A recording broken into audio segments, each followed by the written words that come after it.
Assalamualaikum warahmatullahi wabarakatuh. Bapak-bapak, ibu-ibu, soho para tamu undangan ingkang satuhu kinurmatan. Sumangga langkung rumiyin kula saha panjenengan sedaya ngaturaken puji lan syukur dumateng Gusti Allah Subhanahu wa taala awit saking rahmat lan hidayahipun kula saha panjenengan sedaya saged kempal ing papan panggenan menika kanthi wilujeng nir ing sambikala.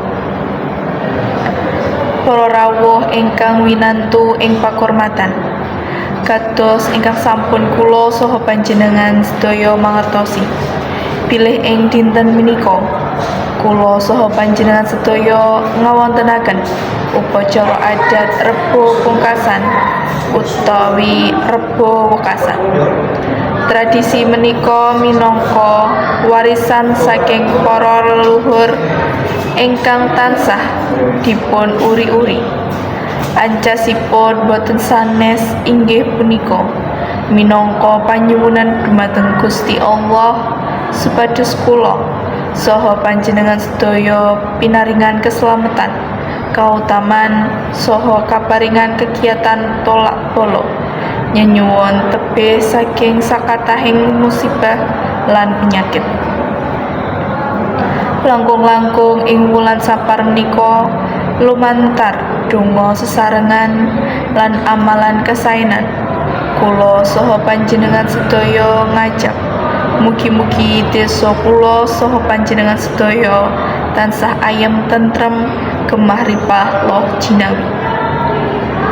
Tradisi menika ugi dados sarana kangge ngraketaken tali silaturahmi ing antawasipun warga masyarakat. Kula minangka sesulihipun panitia ngaturaken agunging panuwun dumateng para warga lan sedaya pihak ingkang sampun paring pambiyantu saengga adicara menika saged kaleksanan kanthi lancar. Mbok bilih wonten kirang trapsila saha kalepatan anggen kula nampi rawuh panjenengan sedaya. Kula nyuwun agunging samudra pangaksama. Cekap semanten atur kula mbok bilih wonten kirangipun nyuwun agunging pangaksama. Wabillahi taufik wal hidayah. Wassalamualaikum warahmatullahi wabarakatuh.